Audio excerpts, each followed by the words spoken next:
Okay, my loves, how do we do this?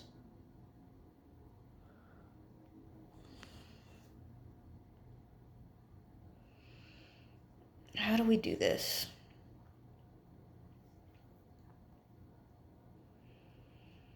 It's funny, my guides have been trying to get me to be more present, and this message they were telling me was the truth is living, so don't hold on to it.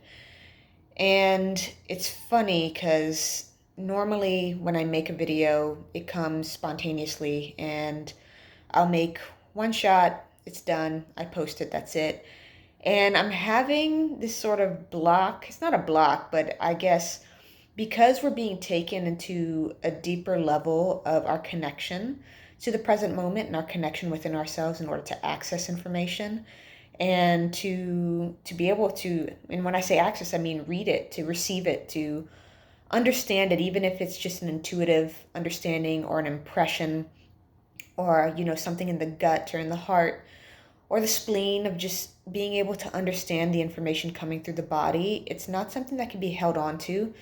And it's definitely living in the sense that, once the moment is past and if we put it off for later, it's got a short shelf life. We can't really hold on to it.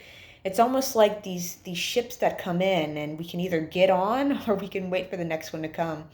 So procrastination does not work hand in hand with the truth is living. Procrastination holds on to the past because we then try to grasp something that's already left, and it's time to get back into the present moment so we can get back into that stream of consciousness, really, so that we can again get back to clarity and get back into that energy of being able to draw in the information we need in the present moment and to be able to use it to our advantage, or to take action on it, or to pull back. It could be the information is to be still, or to let things go and to allow things to be. And it's not necessarily always action oriented in the sense of the divine masculine of moving things forward. This energy is not linear either, which is why when we tap into the present moment to access information, at first it can feel like being turned on our head, especially when the sun crossed Pluto and now we have Mars and Mercury direct, and, the South Node is involved with a yod with Mercury and Mars.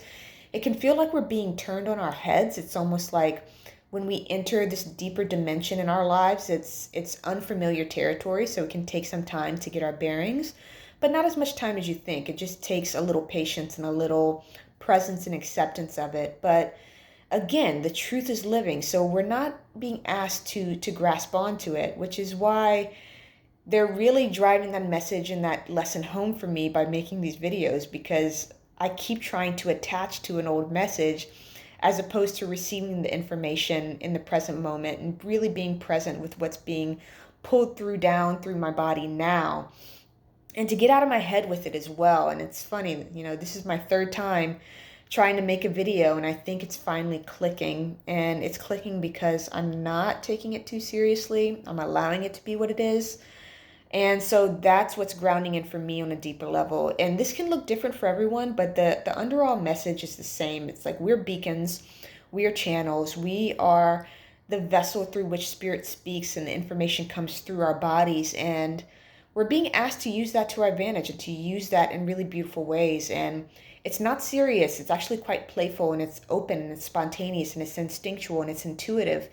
And holding on to it is not helpful. Trying to control it or to make use of it is not helpful. What's helpful is to be present with it and to allow it to come into our awareness and to observe it and to listen.